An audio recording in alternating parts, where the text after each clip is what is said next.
ओम नमस्ते मित्रों, भाइयों बहनों। आज मैं आपको नाड़ी दुर्बलता, नर्वस वीकनेसेस, इसको न्यूरासेथीनिया भी कहते हैं, इसके बारे में बता देता हूं। नाड़ी क्यों दुर्बल होता है, लक्षण क्या है, कारण क्या है, कैसे इसको ठीक रख सकते हैं। मैं डॉक्टर अजीत, आरोग्य कुंज नेचुरोपैथी एंड योग सेंटर, बहादुरगढ़ से। इस वीडियो को अंत तक देखिएगा। अब मेरे यूट्यूब चैनल को सब्सक्राइब कर लें ताकि मैं आगे भी आपको हेल्थ टिप्स देता रहूं, और अच्छा लगे तो शेयर कर दीजिए। देखिए, नर्वस वीकनेसेस या नाड़ी दुर्बलता आधुनिक जीवन शैली के उलझनों की देन है। इसको आप यूं कह सकते हैं कि सभ्य समाज का एक रोग है। अनिद्रा, पाचन प्रक्रिया में गड़बड़ी हो जाना, कहीं पे शरीर में सूजन हो जाना, लगातार दर्द बने रहना, या फिर शरीर थका थका से रहना, मन नहीं लगना, भारीपन रहना, किसी एक स्थान पर शांति नहीं मिलना, कई बार तो आत्महत्या की प्रवृत्ति भी लोग करते हैं और बिल्कुल जीवन ऐसा हो जाता है जैसे बोझ बन रहा हो।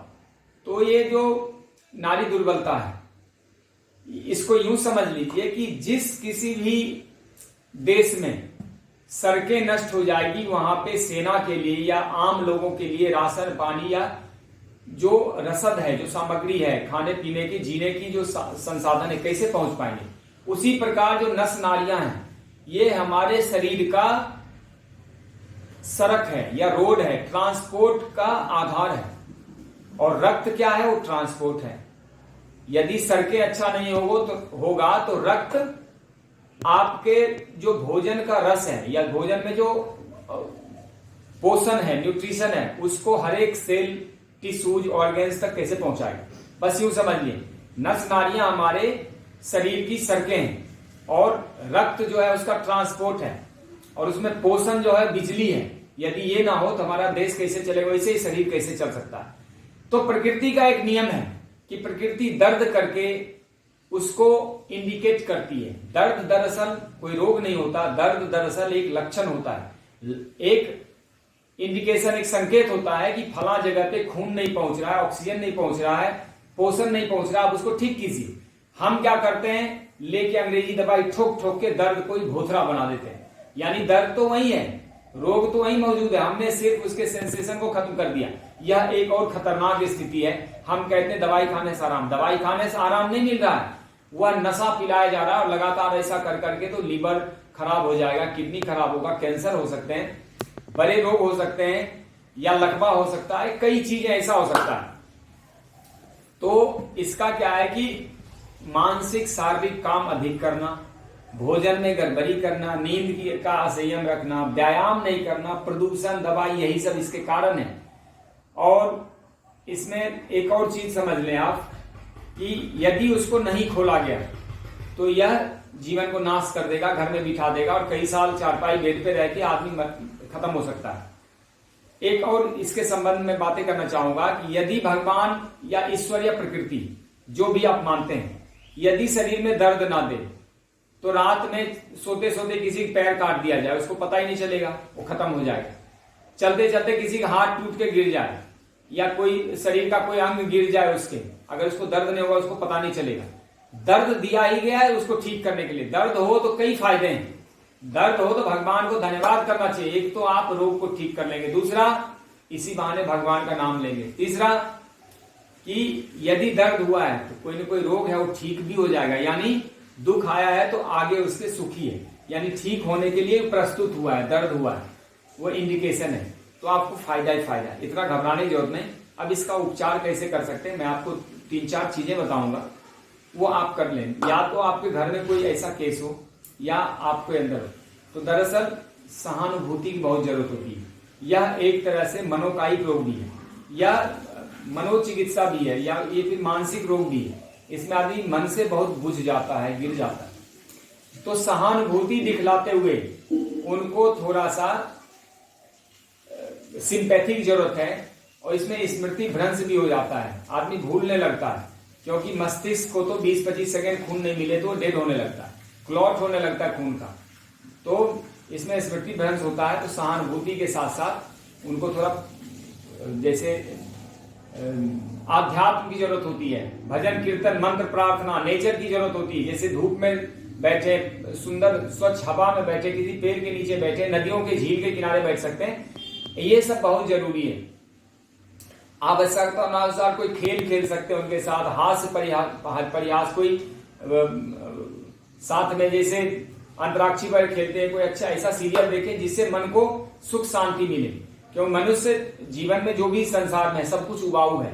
एक ईश्वर का नाम ऐसा है, ईश्वर का भजन कीर्तन या ईश्वर की लीलाएं ऐसी है जो कितनी बार भी सुनेंगे, हजारों लाखों करोड़ों बार, कभी उबता नहीं आदमी, उसमें एक नया रस और मिलने लगता है।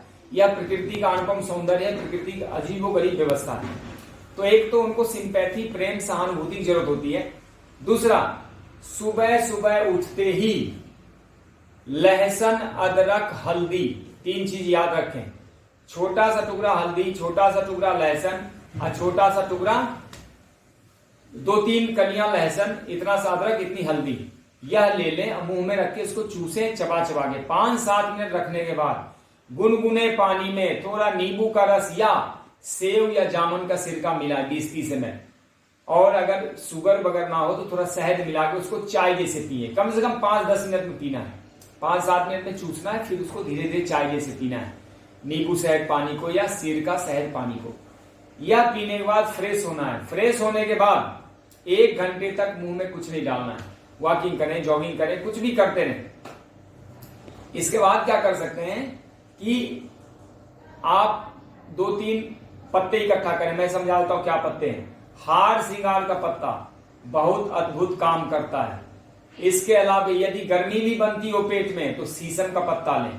यदि गर्मी नहीं बनती हो, कोई पेट की समस्या ना हो, तो इसमें आप कोई साग का पत्ता ले सकते हैं। साग जैसे पालक उपलब्ध हो, मेथी उपलब्ध हो, धनिया पुदीना उपलब्ध हो, नहीं तो वो भी छोड़ें। सबसे अच्छा होता है कि तुलसी का पत्ता मिलाएं। हार श्रृंगार के पत्ते में तुलसी के पत्ते मिला दें और 3-4 काली मिर्च डाल दें उसमें। बस ये 3 चीजें ले लें। यदि साग का पत्ता ना हो तो तुलसी का पत्ता और हार श्रृंगार के 10 से 12 पत्ते, और इसको पिसाई शुरू करें सलबट्टे पे, मिक्सी में चला दें, जैसे मर्जी पीस के उसमें पानी मिलाएं और थोड़ा शहद मिला दें। यदि आपको नहीं पिया जाता, कड़वा तो होता ही है, और इसको 1 गिलास पानी पी जाए, फिर आधा-पौना घंटे मुंह में कुछ न डालें। यदि और आपको ज्यादा दिक्कत है तो बहेरा का चूर्ण थोड़ा सा उसमें डाल के ले सकते हैं। बहेरा ना हो तो आंवला भी ले सकते हैं। आंवला बहेरा में कोई 1 चूर्ण ले लें और आधा चम्मच उसके साथ मिला दें, फिर पहले ले लें, ऊपर से ले लें। यह करने के बाद अब कुछ गाइडेंस है आपके लिए। ढेर सारे फल खाने हैं, ढेर सारे फल मिक्स करके खाने, अलग अलग कलर के फल होने चाहिए और अलग अलग आकार प्रकार के होने चाहिए, जिसको कहते हैं विभिन्न रंगों के फल, और 2-3 टाइप के खाने चाहिए। एक टाइप का फल नहीं खाने। और कितना खाना है तो आप 500-700 ग्राम तो खाएं ही, अधिक जितना आप खा सके पेट भर फल खाएं। फल रसदार हो तो अच्छा है, सीजनल हो तो और अच्छा है। सीजनल रीजनल का ध्यान रखें। रीजनल और सीजनल बहुत फायदेमंद होता है। इसके बाद जब भी रोटी सब्जी खाते हैं तो कोशिश करें ढेर सारा पहले सलाद खा लें। सलाद खाने के बाद ही रोटी सब्जी खाना चाहिए। तीसरी बात, थोड़ा सा इसमें अंकुरित आहार खाने चाहिए, जैसे चना, मूंग या फिर अल्फा के बीज या फिर मूंगफली के दाने, मोठ के दाने, मसूर के दाने, जो कुछ थोड़ा अंकुरित कर सकते हैं, अंकुरित आहार को चबा चबा खाने चाहिए। आप चाहे तो उसमें किशमिश मिला दें, भिगोए हुए किशमिश भी उसके साथ मिला खा सकते हैं, चाहे शहद मिला दें, गुड़ मिला दें, या प्याज, टमाटर, खीरा, ककड़ी उसके साथ खाएं, थोड़ा नींबू निचोड़ लें। यह करके अंकुरित आहार थोड़ा सा ले सकते हैं, या आप डिनर में ले लें या लंच से पहले ले लें, उसके बाद ले लें। लेकिन ये सब खाना बहुत जरूरी है। इसके अलावा थोड़े से यदि आप चाहें तो चटनी बनाएं, टमाटर की, पुदीने की, धनिए की, या जो भी पत्ता आपको, करी पत्ते की चटनी अच्छी लगती है वो चटनी खाएं। ये तो हो गया भोजन की बातें। फलों का जूस, सब्जियों का, 1 गिलास सब्जियों का जूस पीना ही लाभकारी है। खासकर घिया का जूस, सफेद पेठा का जूस या कच्चा पपीता का जूस, यह सब नस नालियों में ब्लड के सर्कुलेशन बढ़ा देते हैं। नस नालियों में जो चिपका हुआ रहता है, एंडोथेलियम लेयर चिपचिपे हो जाते हैं, उसको साफ कर देता है।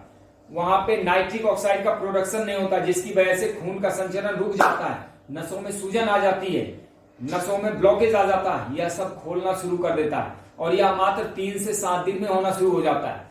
लेकिन सबसे इंपॉर्टेंट बात, किसी भी प्रकार का तेल, घी, दूध, मैदा, बिस्किट, दही, छाछ, पनीर, मक्खन, मिठाई, मांस, अंडा, शराब, सिगरेट या फिर किसी भी प्रकार का डब्बा बंद कोई पदार्थ हो, बेकरी के उत्पाद हो, बोतल बंद पेय हो, कोई भी जूस बोतल वाला नहीं पीना है। यह सबसे परहेज करना होगा। 3 से 7 में बहुत गजब का रिजल्ट मिलना शुरू हो जाता है, और 1 महीने कर लिए तो आपका बेड़ा पार है। तो ध्यान रखें, स्वास्थ्य आपको पाना नहीं है, स्वास्थ्य आपके पास है। स्वास्थ्य आपको जगाना है। जैसे सबसे बड़ी बात मैं क्या कह सकता हूं, हृदय मृगा ना भी अमृत बसे, बन बन भटकत जाए, वैसे घट घट राम बसे दुनिया जानत नहीं। आपके पास ही स्वास्थ्य है। जैसे मृगा, हिरण के नाभि में कस्तूरी रहता है, लेकिन कस्तूरी की सुगंध को ढूंढ ढूंढ के वह अपने प्राण तज देता है, उसके सींग फंस जाते जंगलों में, वह मर जाता है। मृग मारीचिका के चक्कर में उसके प्राण तज जाते हैं, उसको कभी पानी नहीं मिलता रेगिस्तान में। ऐसे ही उसको कस्तूरी नहीं मिलती भाग भाग के। इस बार मनुष्य के हर घट में, हर सांसों में राम बसते हैं। वह राम को ढूंढने अयोध्या, मथुरा, काशी जाते हैं। इसी प्रकार स्वास्थ्य आपके अंदर ही बसता है। शांति आपके मस्तिष्क में बनता है, स्वास्थ्य पेट में बसता है, आपके आंखों में श्रद्धा और प्रेम भी बसता है, हृदय में प्रेम और एक दूसरे से सहयोग का भाव भी बसता है। लेकिन उसको जगाना पड़ता है। चीजें जैसे दूध को मथ के घी निकालते हैं, दूध को प्रोसेस करके, उसी प्रकार स्वास्थ्य आपको आपके अंदर है, लेकिन उसको थोड़ा सा जागरूक करना पड़ेगा। तो मैं समझता हूं इस रोग को आप समझ गए होंगे। जहां पे सूजन हो, कहीं दर्द हो, वहां पे ज्यादा दर्द की स्थिति में आप बर्फ की मसाज कर सकते हैं। एक लिफाफे में या पॉलीथीन में या फिर कोई रुमाल में एक बर्फ के 5-7 टुकड़े को लपेटें और जहां दर्द है दर्द वाली जगह पे रखें। थोड़ी मसाज भी कर सकते हैं, थोड़ी पक्की। एक होता है पीटो चिकित्सा, थोड़ी पिटाई करें ऐसे धीरे धीरे। ये पीटो चिकित्सा बहुत फायदा मिलता है। और सबसे अच्छा तो उपवास करें, हर सप्ताह 2 दिन उपवास मारें। पानी और जूस के ऊपर उपवास अगर करते हैं तो सारी नस नाड़ी ऐसे शुद्ध हो जाती है, कोई दिक्कत ही नहीं होने वाला। थोड़ा व्यायाम करें। नेचुरोपैथी यदि संभव हो, कहीं आसपास नेचुरोपैथी करें, आपको सारा रोग नाश कर देगा। वो जितने भी नर्वस वीकनेस से संबंधी रोग हैं आपके नष्ट हो जाएंगे। तो धन्यवाद, आपका कल्याण हो। ओम जय हिंद।